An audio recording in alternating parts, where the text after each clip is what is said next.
Hello everybody, welcome to my YouTube channel learning is fun. My name is Seema Agarwal. आज हम class 8 ICSE board history and civics का chapter number 4 India in the 18th century कर रहे हैं। जो book मैंने reference के लिए ली है वो जेसी पब्लिकेशंस की है।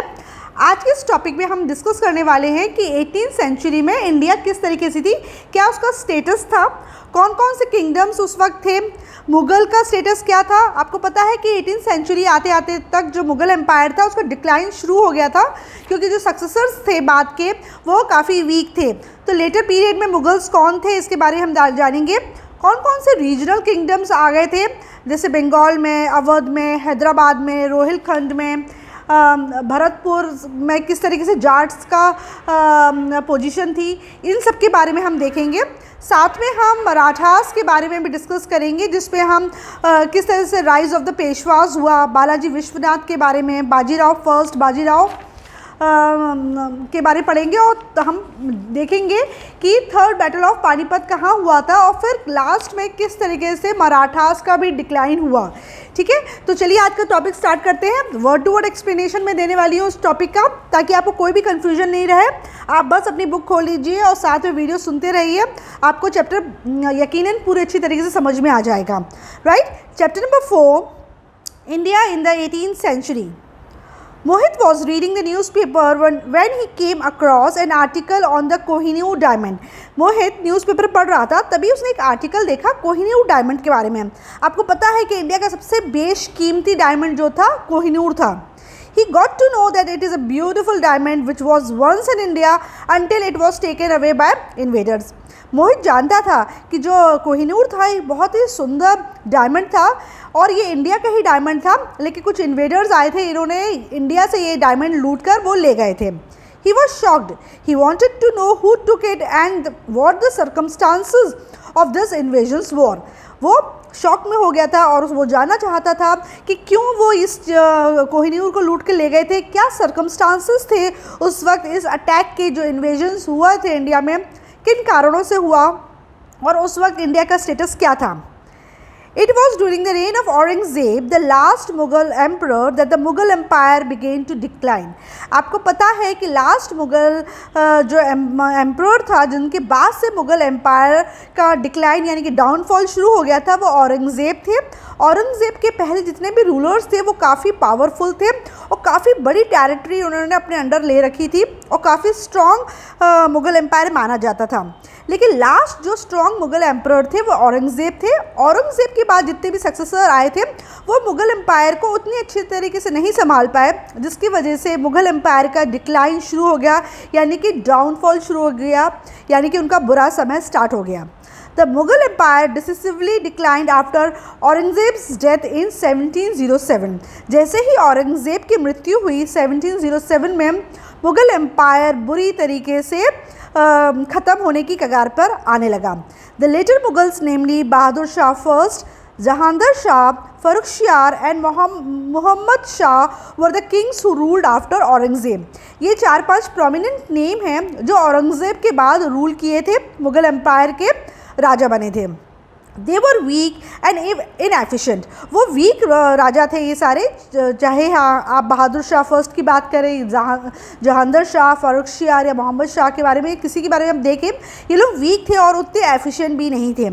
Due to this the Mughal empire was susceptible to foreign invasion during this time.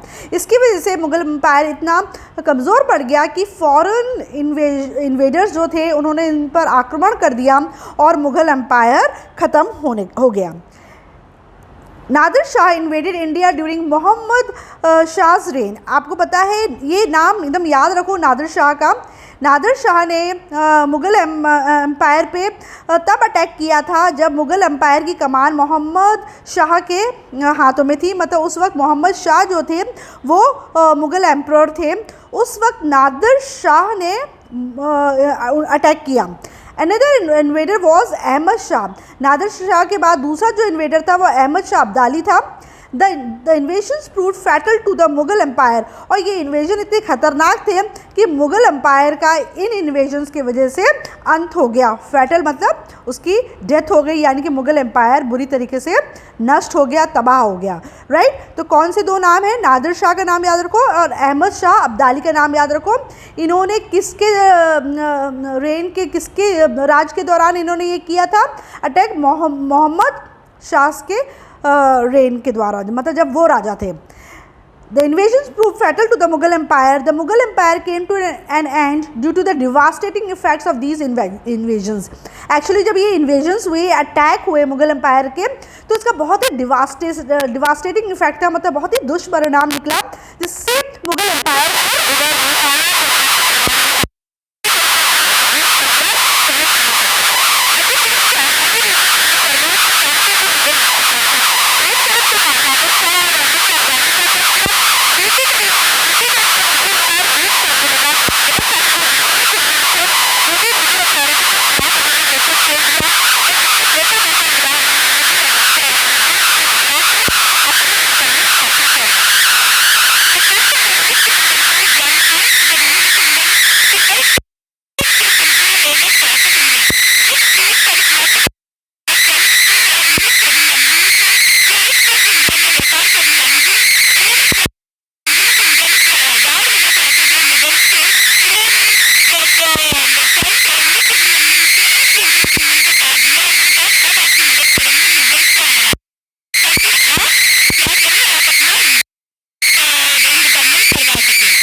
उसको तो वही पता चलेगा जो उसके गवर्नर्स आके उसको बता देंगे। तो इस तरीके से इन्होंने किया तो चले गए। These governors took advantage of this and established their own independent kingdoms। तो इन गवर्नर्स ने भी फिर मौके का फ़ायदा उठाया और उन्होंने अपना खुद का इंडिपेंडेंट किंगडम्स स्थापित करना शुरू कर दिया। मतलब वही मुगल से ही लड़के वो खुद ही जीत गए और उन्होंने अपना इंडिपेंडेंट किंगडम चालू कर दिया। These regional kingdoms emerged as rival centers of power। बाद में यही जो गवर्नर्स थे वो मुगल्स के क्या बन गए, राइवल्स बन गए, राइट।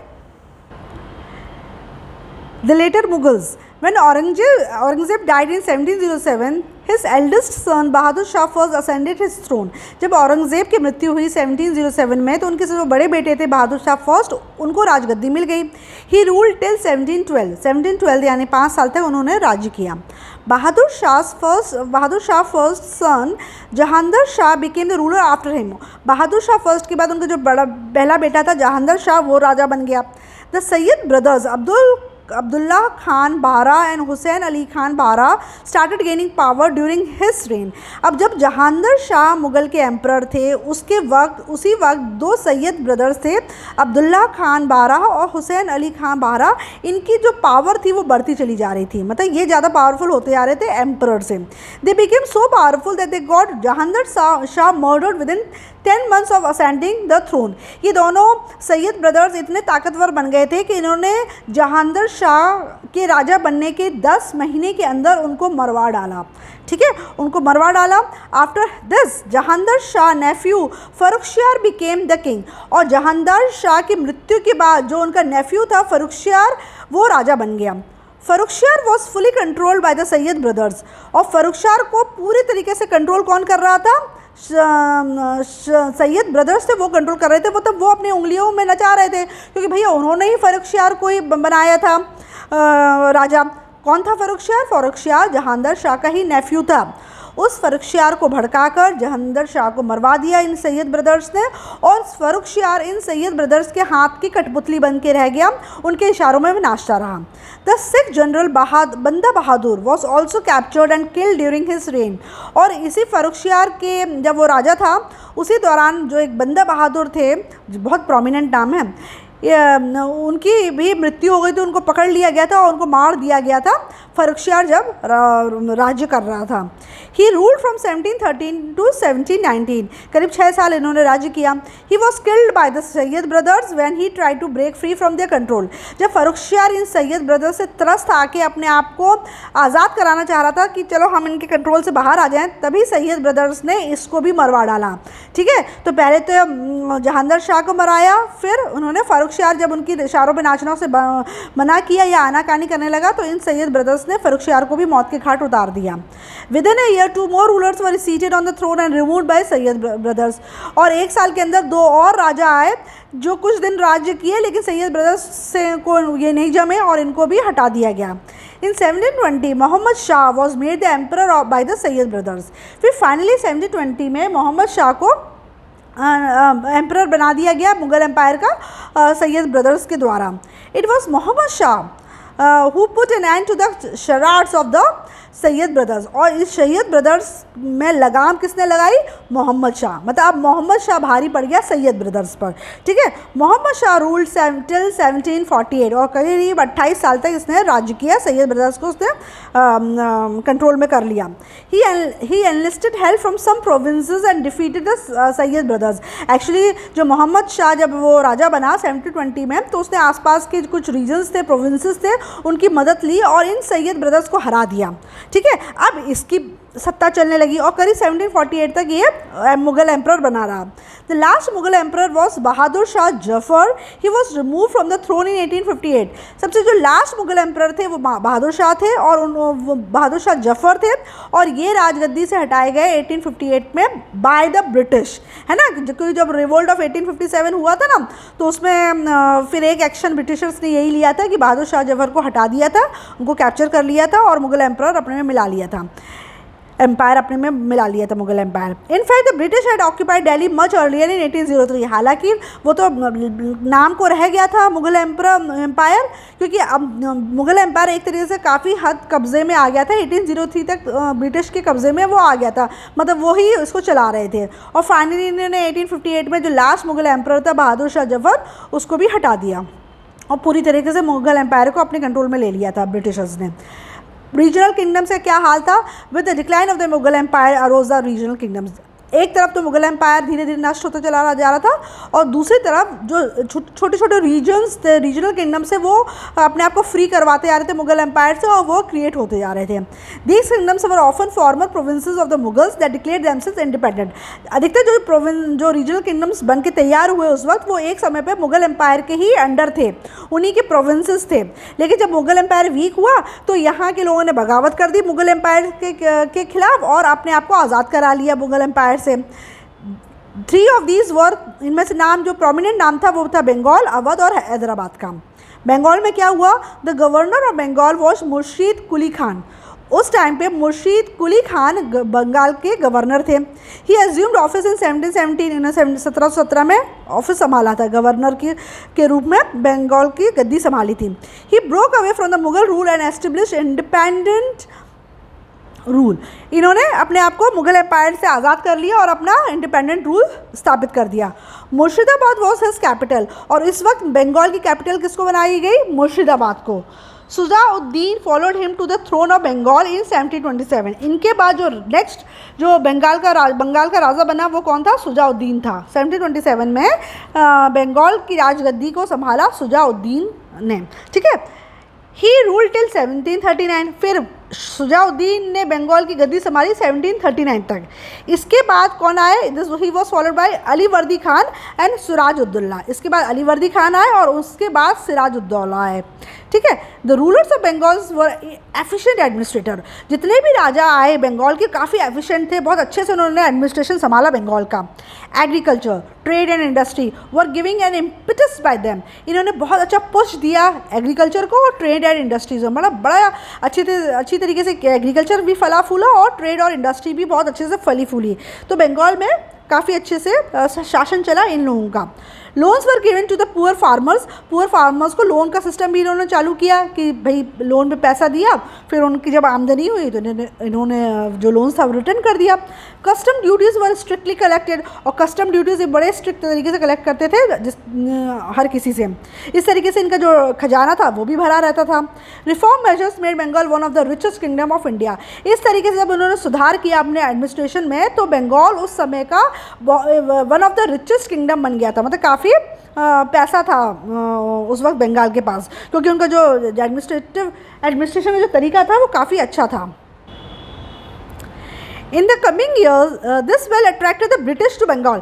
बंगाल के पास उस वक्त इतना पैसा था कि इसकी चमक धमक को देख के ब्रिटिशर्स बंगाल की तरफ आकर्षित हो गए, है ना। ऑब्वियसली बात है, लालच आ गई, भाई बंगाल तो इस वक्त बहुत फल फूल रहा है तो क्यों ना इसका फ़ायदा हम भी उठाएं, तो ब्रिटिशर्स ने ऐसे सोचा। In the coming years Bengal became the centre of 2 most historic battles, the battle of Plassey in 1757 and the battle of Buxar in 1764। तो आने वाले समय में बंगाल में 2 बड़े युद्ध हुए जो काफ़ी नामी गिरामी युद्ध हैं। एक बैटल ऑफ प्लासी जो 1757 में हुआ और बैटल ऑफ बुक्सार जो 1764 में हुआ। These battle formally establish the British in Bengal, और इन बैटल्स का ये असर रहा कि बंगाल में ब्रिटिश राज शुरू हो गया, right. Did you know the Katra Masjid in Murshidabad in West Bengal was build by Murshid Quli Khan. जो वेस्ट बंगाल में कटरा मस्जिद है उसको मुर्शीद कुली खान ने बनवाई थी। He was buried below the steps of this mosque. इस मॉस्क के जो स्टेप्स हैं उसके नीचे इनको दफन कर दिया गया था जब इनकी मृत्यु हुई थी। तो ये तो बंगाल के बारे में था। ये देखो पिक्चर में दिखा रहे हैं कटरा मस्जिद मुर्शिदाबाद की। अब नेक्स्ट जो था वो Awadh. Saadat Khan became governor of Awadh in 1722। 1722 में सादत खान अवध के गवर्नर बनाए गए। He was appointed by Mohammad Shah ने इनको गवर्नर बनाया था अवध का। Saadat Khan quelled the zamindars rebellion and reform the revenue system. उस वक्त जो जमींदार ने विद्रोह कर दिया था मुगल्स के खिलाफ, इन्होंने सादत खान ने उसको बुरी तरह से कुचल दिया और रेवेन्यू सिस्टम में बहुत सुधार लाया, जिसकी वजह से एक बार फिर से मुगल का जो खजाना था या इनकम थी, रेवेन्यू थे, वो बढ़ने लगा था। ही वॉज सूबेदार मतलब political head, faujdar, military head and diwan, head of revenue of Awadh. अब इतने अच्छे से इन्होंने रेवेन्यू सिस्टम को रिफॉर्म किया था कि सादत खान सिर्फ पॉलिटिकल हेड, मिलिट्री हेड नहीं थे, वो हेड ऑफ रेवेन्यू भी थे। मतलब इनके पास 3 टाइटल थे, सूबेदार का, फौजदार का और दीवान का। He ruled over Awadh independently. फिर इन्होंने अवध को इंडिपेंडेंटली रूल किया भैया, क्योंकि भाई तीनों पावरफुल जो डिपार्टमेंट थे इनके हाथ में आ गए, तो ऑब्वियस सी बात है ना, फिर इन्होंने ही अवध को रूल किया। Safdar Jang succeeded Saadat Khan as a ruler of Awadh in 1739। फिर 1739 में सादत खान के बाद कौन बना रूलर? सफदर जंग बना रूलर। ठीक है, सादत खान के बाद 1739 में। The rule of Safdar Jang and his successor was peaceful and prosperous. इन लोगों ने जो भी राज किया वो भी बड़े शांति तरीके से किया और काफ़ी प्रॉस्पेरस था, मतलब अच्छा रेवेन्यू इनके टाइम में भी जनरेट हुआ। All of these nawabs were capable rulers who administered efficiently. ये जितने भी नवाब थे बहुत अच्छे रूलर साबित हुए और बहुत अच्छे से इन्होंने एडमिनिस्ट्रेशन संभाला। Under them their capital Lucknow emerged as a major centre of art, literature and culture. जब अवध रूल कर रहे थे तो उनके टाइम पे लखनऊ कैपिटल था अवध का, है ना, और उसको उसी बेल्ट को पूरा अवध रीजन बोला जाता है। और इस जगह आर्ट, लिटरेचर और कल्चर का काफ़ी अच्छा से डेवलपमेंट हुआ उस दौरान, अवध के रूल्स के दौरान। A new style of architecture inspired by the Mughal style of architecture developed in Awadh at this time. इस वक्त आर्किटेक्चर बहुत अच्छे से डेवलप हुआ अवध में और उसमें मुगल का ही एक झलक, मुगल आर्किटेक्चर की झलक देखने को मिल रही थी। The Imambaras of Lucknow embody this new style of architecture. आपने देखा होगा लखनऊ में इमामबाराज हैं, वो उस पर इस आर्किटेक्चर की झलक देखने को मिलती है। तो देखो ये मैप है, इस मैप में 18th सेंचुरी में, अर्ली 18th सेंचुरी में इंडिया किस तरीके से थी उसको दिखाया है। आप अपनी बुक में इसको अच्छे ध्यान से देखना तो आपको पता चलेगा कौन सी चीज़ ये कहा क्या है। तो ये वाला जो रीज़न है ये अवध दिखा रहा है, देखो ये वाला जो रीज़न है ये अवध है, ये लखनऊ दिखा रहा है। ठीक है, ये बंगाल दिखा रहे हैं वो लोग। ठीक है, तो ये रीजन्स थे। नाउ हैदराबाद का क्या हाल था? Chin Qilich Khan was a noble in the courts of Farrukhsiyar and Mohammad Shah. Farrukhsiyar और मोहम्मद शाह के कोर्ट में जो चिनक्लिच खान था वो एक नोबल था, मतलब मंत्री था। He was given the charge of administering the Deccan provinces. जो डेक्कन प्रोविंसेस कौन से होते हैं? जो साउथ के जो प्रोविंसेस हैं, है ना, ये वाला जो रीजन है ये डेक्कन रीजन कहलाता है। ये तुम्हारा जो साउथ का जो रीजन है ये डेक्कन। तो इसको क्लिंच खान को ये प्रोविंस को संभालने को दे दिया गया था, राइट। फिर से देखते हैं। चिनक्लिच Khan was a noble in the courts of Farrukhshah and Muhammad Shah. He was given the charge of administering the Deccan provinces. He earned the title of Nizam ul Mulk Asaf Jhan. पूछते हैं कि ये title किसको मिला था? ये title चिनक्लिच Khan को मिला था। इसको डेक्कन प्रोविंसेस को संभालने की जिम्मेदारी दी थी फर्रुखशियार ने और मोहम्मद शाह ने, और इसकी वजह से इनको टाइटल मिला था निज़ाम उल मुल्क अशफ जहाँ। ही फाउंडेड हैदराबाद इन 1724। तो आप ऐसे भी पूछ सकते हैं कि भाई हैदराबाद को किसने फाउंड किया था? तो चिनक्लिच खान ने किया था 1724 को। He was the independent ruler of Hyderabad का, वो हैदराबाद का इंडिपेंडेंट रूलर था। He allotted jagirs to mansabdars without permission from the Mohammad Shah. अब देखो मोहम्मद शाह ने ही इसको बनाया था, लेकिन इसने जागीर देना शुरू कर दी मनसबदार्स को बिना इनकी परमिशन लिए, मतलब इसने अपना खुद का राज करना शुरू कर दिया था। Mohammad Shah could not keep a check on the power wielded by Chin Qilich Khan. Mohammad Shah इस बात पे कंट्रोल नहीं कर पाए, इस बात का चेक नहीं रख पाए, लगाम नहीं कस पाए कि किस तरीके से चिनक्लिच खान की जो ताकत है वो दिन पे दिन बढ़ती चली जा रही है। बनाया इन्होंने, आप देख रहे हो तीनों केस में आपने देखा, बंगाल के केस में, अवध के केस में और हैदराबाद के भी केस में, भाई ये अपॉइंट तो इन गवर्नर्स को मुगल एम्परर नहीं किया था, लेकिन आगे चल के ये खुद जो गवर्नर थे अपनी कैपेबिलिटीज़ की वजह से ये उल्टे मुगल पे ही भारी पड़ गए थे और ये इन्होंने खुद को अपने आप को इंडिपेंडेंट रूलर घोषित कर दिया था। द सक्सेसर ऑफ निज़ाम उल मुल्क वर कॉल्ड द निज़ाम। और जो निज़ाम उल मुल्क मतलब यानी कि यही जो चिनक्लिच खान, इसी को टाइटल मिला था ना निज़ाम उल मुल्क का, तो इसके बाद जितने भी लोग आए वही निज़ाम्स कहलाते हैं। इसलिए आपको पता है ना हैदराबाद में निज़ाम्स होते हैं और लखनऊ में नवाब्स होते हैं। तो जो ये निज़ाम है ना वो इन्हीं के जनरेशन्स के लोग हैं, निज़ाम उल मुल्क के। और निज़ाम उल मुल्क कौन है? चिनक्लिच खान, इसी को ये टाइटल मिला था। अब रोहिलखंड में क्या हुआ? The Rohillas was an Afghan tribe which was, जो रोहिलास थे वो अफगान की ट्राइब थी, which was station in the Moradabad Bareilly region. ये अफगान की ट्राइब थी, यानी कि अफगान से ये लोग आए थे और मुरादाबाद बरेली रीजन में आके बस गए थे। Ali Mohammad Khan to control of this region by taking advantage of the invasions of Nadir Khan. Nadir Khan के इन्वेजन का फ़ायदा उठाते हुए अली मोहम्मद खान ने इस चीज़ का फ़ायदा उठाया और इस रीजन का यानी कि मुरादाबाद बरेली रीजन का कब्ज़ा अपने हाथ में ले लिया, क्योंकि मुगल्स बिजी थे नादिर खान से लड़ाई करने के लिए, और इसने अली मोहम्मद खान ने इस चीज़ का फ़ायदा उठाया। This region was named as Rohilkhand. तो रोहिलखंड यानी कि ये मुरादाबाद बरेली जो रीजन था इसी को रोहिलखंड रीजन कहते हैं, और इसको किसने ले लिया था अपने कब्जे में? अली मोहम्मद खान ने। The Rohillas often fought with the neighbouring kingdoms of Delhi and Awadh and with the Jats and the Marathas. और ये रोहिलास की काफ़ी लड़ाई हुई आसपास के जो दिल्ली, अवध, जाट और मराठास के जो रूलर्स थे उनसे, क्योंकि सब अपने आप को पावरफुल शो करने में बिजी थे। Did you know the official residence of the Nizams of Hyderabad was the Chow Mahalla Palace? है ना, चौ मोहल्ला पैलेस ये हैदराबाद का दिखा रहे हैं लोग पिक्चर में, ये इनका ऑफिशियल रेसिडेंस था निज़ाम्स का, राइट। ना भरतपुर अंडर द जाट्स। अब भरतपुर का क्या हाल था जाट्स के अंदर? The Jats were farmers who lived around Delhi. Jat क्या होते हैं? जाट वो किसान होते हैं जो दिल्ली के आसपास के एरियाज़ में रहते हैं। दिल्ली, मथुरा और आगरा के आसपास के रीजन में जो किसान रहते हैं उनको जाट कहते हैं, है ना। The Jats were the farmers who lived around Delhi, Mathura and Agra. Bharatpur was a independent kingdom establish by the Jats. Bharatpur वो इंडिपेंडेंट किंगडम था जिसको जाट्स ने एस्टेब्लिश किया था। Notable Jat chiefs was Churaman, Badan Singh and Surajmal. जो मेन जाट चीफ्स जो काफ़ी पॉपुलर हुए थे वो थे चूरामन, बदन सिंह और सूरजमल, है ना। Surajmal died in 1763। जो सूरजमल की मृत्यु 1763 में हुई थी। After 1763 the powers of the Jats decline. Surajmal के मरने के बाद जाट की जो पावर थी वो कम होती चली गई। The territory of Bharatpur was divided into small सूबेदार, और फिर भरतपुर टूट के छोटे छोटे सूबेदार में बढ़ गया था, ठीक है। तो ये हाल हुआ था भरतपुर का। The Rajput during the rule of Akbar, the Rajput were allies of the Mughals. जब अकबर रूल कर रहे थे तब राजपूत इनके फ्रेंड होते थे, इनके गुड बुक्स में आते थे मुगल्स के।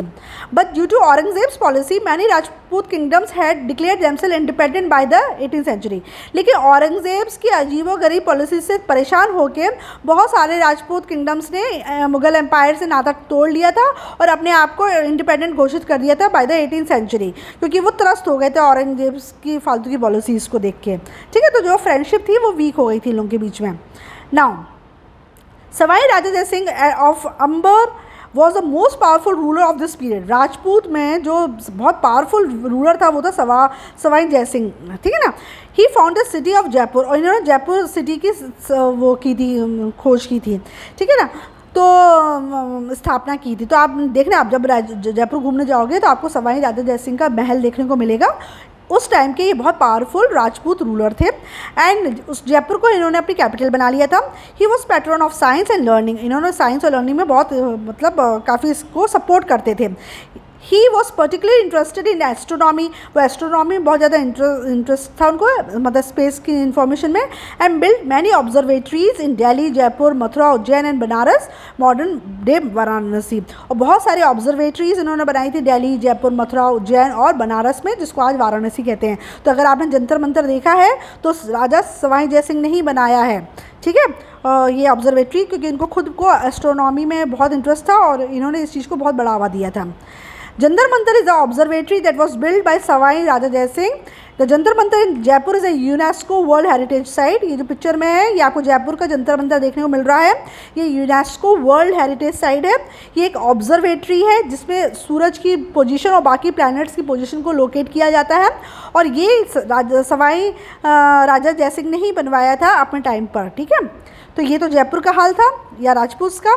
Now Punjab under the six. Punjab का क्या हाल था सिक्स के अंडर में? After death of Guru Gobind Singh, Banda Bahadur took over the leadership of Sikh. जब गुरु गोबिंद सिंह की मृत्यु हो गई थी उसके बाद गद्दी किसने संभाली? बंदा बहादुर ने। ये भी काफ़ी पॉपुलर प्रोमिनेंट फिगर हैं पंजाब के। He also continue to agitate against Mughal, और ये भी मुगल के खिलाफ मोर्चा खोल कर तैयार थे। The six were organise into political groups called misls in the latter part of the 18th century. कई सारे सिख के पॉलिटिकल ग्रुप्स बन गए थे, उसको मिसल्स बोलते हैं 18th सेंचुरी के लास्ट के टाइम पर। There were 12 misl in total. कितने पॉलिटिकल ग्रुप थे? करीब 12 मिसल थे। इन पॉलिटिकल ग्रुप्स को मिसल्स बोलते थे। Each misl had its own leader who control a specific area and fought against the other misl. हर मिसल का अपना खुद का एक लीडर होता था जो बाकी जो जिसके अंडर एक पर्टिकुलर एरिया था पंजाब का, और ये बाकी मिसल से वॉर करता रहता था। It was Maharaja Ranjit Singh who united these misls towards the end of the 18th century. अब महाराजा रंजीत सिंह ने इन मिसल्स को यूनाइट किया। उन्होंने कहा क्या भाई आपस में ही लड़े चले आ रहे हो, है ना? तो इनको यूनाइट करवाया 18th सेंचुरी में। किसने? महाराजा रंजीत सिंह ने। ही वॉज द सुक्रचकिया मिसल, और ये भी एक मिसल थे, सुक्रचकिया मिसल थे। ये एस्टेब्लिश्ड अ किंगडम इन पंजाब, और इन्होंने पंजाब में अपना किंगडम स्थापित किया। किसने? महाराजा रंजीत सिंह ने। अब मैसूर का क्या हाल था? मैसूर में उस वक्त थे हैदर अली। हैदर अली का एक बहुत अच्छा सीरियल भी है टीपू सुल्तान, उसमें हैदर अली के बारे में बताया गया है। Hyder Ali made Mysore present Mysuru a powerful kingdom. Hyder Ali ने मैसूर को बहुत पावरफुल किंगडम बना दिया था उस टाइम पर। आज के डेट में मैसूर को हम मैसूरू बोलते हैं। He became the ruler of Mysore in 1761। Hyder Ali Mysore के राजा बने 1761 में। He was a foot soldier initially who gradually rose the rank and became an independent ruler. सोचो ये फुट सोल्जर थे, मतलब वो जो सेना देखते हो जो पैदल चलती है और अटैक करती है, वो थे। लेकिन धीरे धीरे इनकी पावर इतनी बढ़ गई कि ये वो वहाँ के राजा बन गए मैसूर के। He worked towards improving the condition of farmers and suppressing the rebellions of the ज़मींदार। इन्होंने बहुत मेहनत करी वहाँ के फार्मर्स की कंडीशंस को इम्प्रूव करने के लिए, और जो ज़मींदार उस वक्त विद्रोह कर रहे थे उनको भी इन्होंने कुचल दिया। ठीक है, उनको भी कंट्रोल में ले आए। He made significant improvements in the army। इन्होंने आर्मी में बहुत ज़्यादा सुधार किया। He took help of the French and established a modern arsenal at दिंदुगुल। ये नाम याद रखना।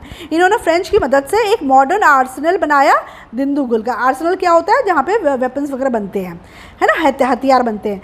The first Anglo Mysore war between Hyder Ali and the British was fought in 1769। ये डेट याद रखो। जो पहली फर्स्ट एंग्लो मैसूर वॉर थी वो हैदर अली और ब्रिटिशर्स के बीच में हुई थी 1769 में, और हैदर अली ने ब्रिटिशर्स को हरा दिया था इस वॉर में। Hyder Ali defeated the British in this war. तो first Anglo Mysore war Britishers और हैदर अली के बीच में हुई थी 1769 में, जिसमें हैदर अली ने ब्रिटिशर्स को हरा दिया था। राइट। नेक्स्ट इनके हैदर अली के बाद इनका बेटा टीपू सुल्तान आया। Tipu Sultan continue to fight the British after Hyder Ali's death in 1782। जब 1782 में हैदर अली की मृत्यु हो गई तो वहाँ की राजगद्दी किसे संभाली? टीपू सुल्तान ने। He was called the tiger of Mysore for his bravery. इतना बहादुर था टीपू सुल्तान कि उनको टाइगर ऑफ मैसूर बोलते थे। मतलब हैदर अली तो थे ही, लेकिन उनसे भी कहीं ज़्यादा आगे थे Tipu Sultan. He was inspired by the ideas of the French revolution. French revolution से ये काफ़ी प्रभावित थे। जिस तरीके से फ्रांस में उस वक्त रिवॉल्यूशन हुआ था और फ्रांस के लोगों ने अपने आप को इंडिपेंडेंट किया था यूरोपियन से, तो उस वक्त ये काफ़ी ज़्यादा उससे प्रभावित हुए। He modernised weapons in the army and build a navy too. इन्होंने अपने जो वेपन्स थे आर्मी में वो उसको मॉडर्न किया, अच्छे अच्छे हथियार लेके आए मॉडर्न तरीके के, और उन्होंने अपनी नेवी को भी काफ़ी सुधारा। ठीक है। He encourage trade and industry because he knew the role of industry played in modernising the kingdom. इनके राज्य के दौरान ट्रेड और इंडस्ट्री भी बहुत फली फूली, क्योंकि इनको पता था कि ट्रेड और इंडस्ट्री का क्या रोल होता है किसी भी राज्य को मॉडर्न करने में। एक मॉडर्नाइजेशन में ट्रेड और इंडस्ट्री का बहुत बड़ा रोल होता है। इस बात को भली भांति जानते थे टीपू सुल्तान, जिसकी वजह से इन्होंने ट्रेड और इंडस्ट्री को काफ़ी बढ़ावा दिया। His capital was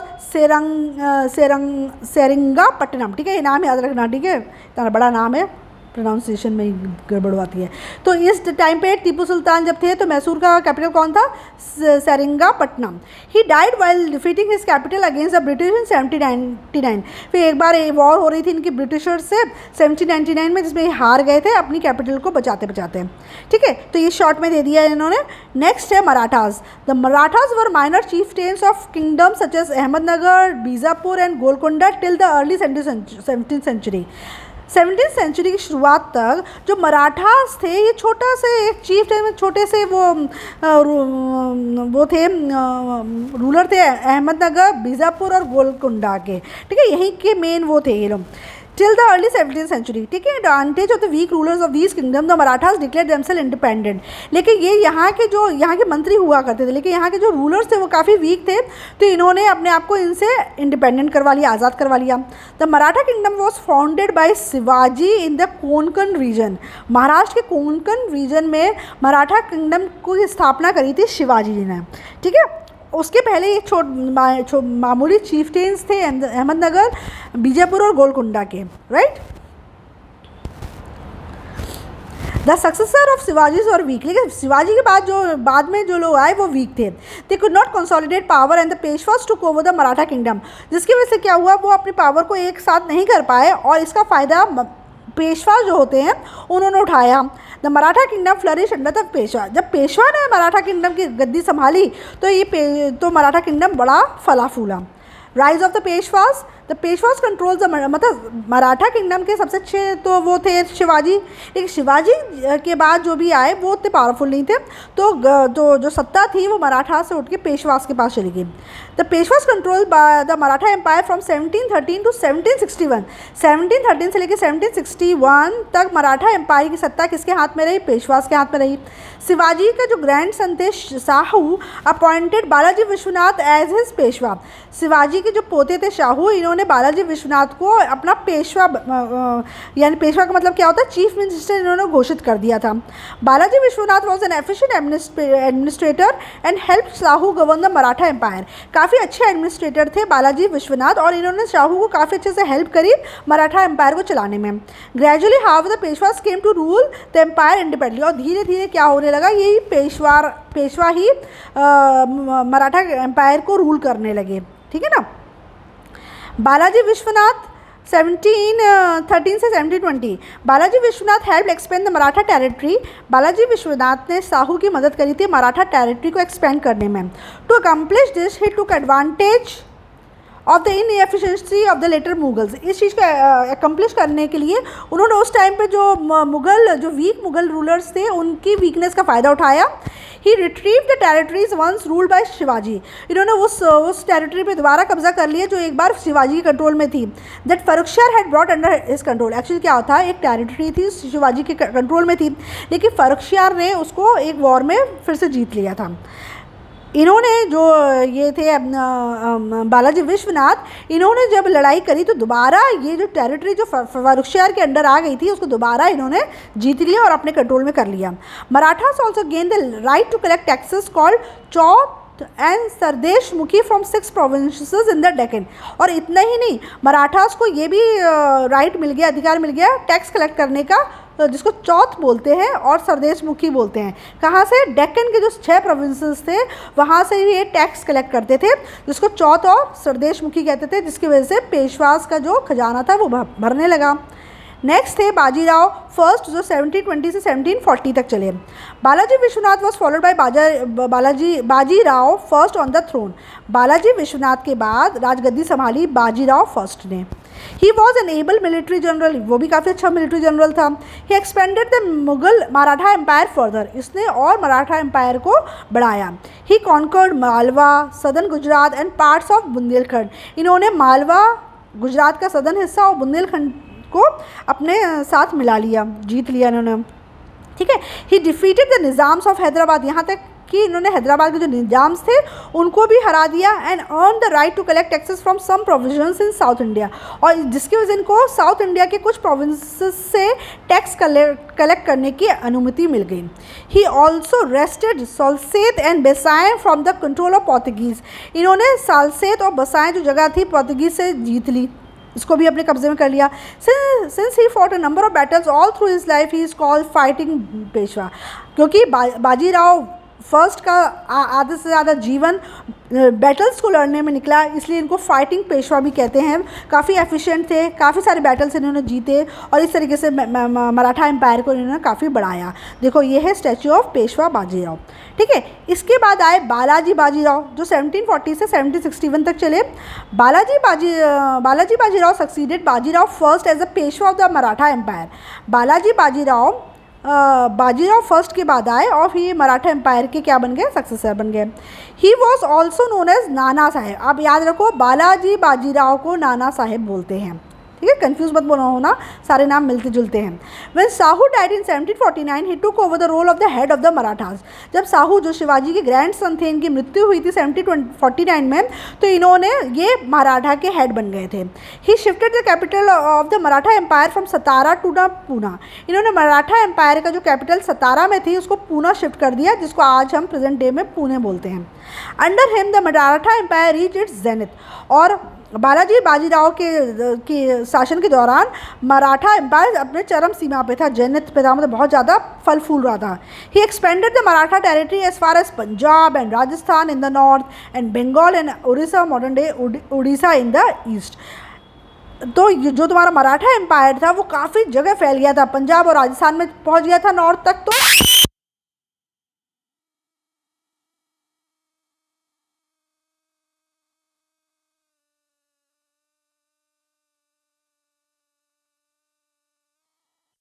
to Marathas, जो मैसूर और हैदराबाद के जो किंगडम्स थे वो भी इनके अंडर ही आ गए थे, और ये इनको ट्रिब्यूट्स पे करते थे मराठास को, मतलब फीस देते थे, ठीक है, पैसा देते थे बदले में। तो ये मतलब इस तरीके से इंडिया के आधे से ज़्यादा हिस्से में कब्जा हो गया था मराठास का, right. The third battle of Panipat 1761, जो थर्ड बैटल था पानीपत का 1761 में, उसमें क्या हुआ?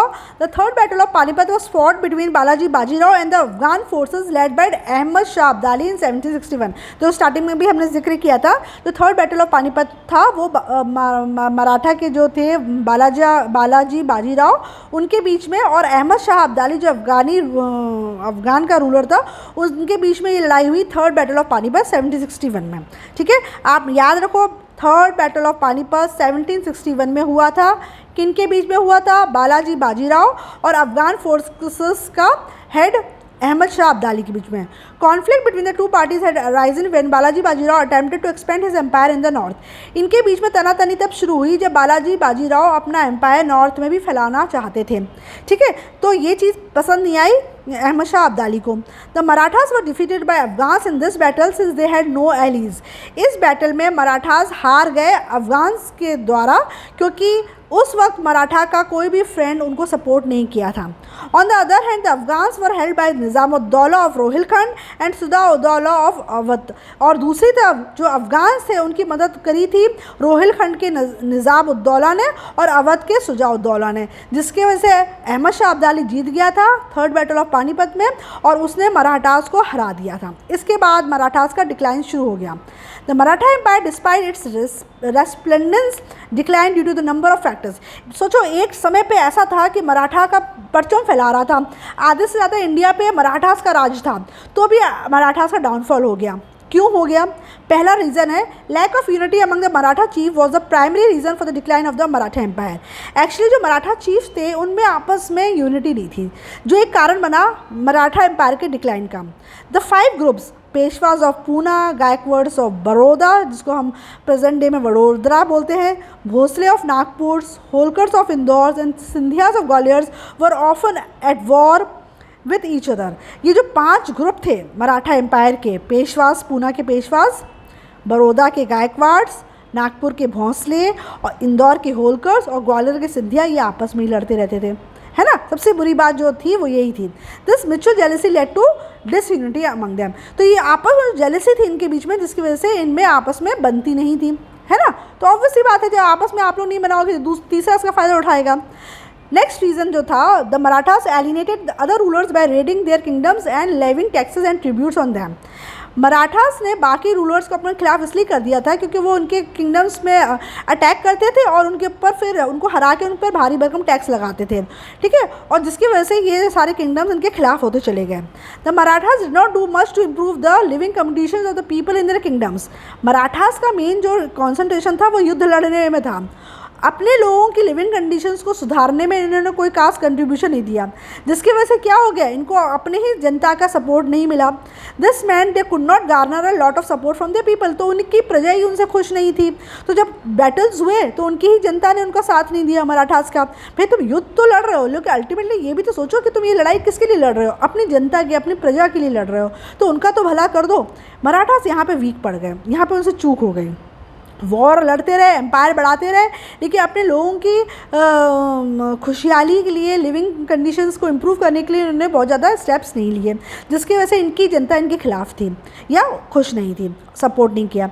Under the Marathas trade and industry could not get the impetus that it should have.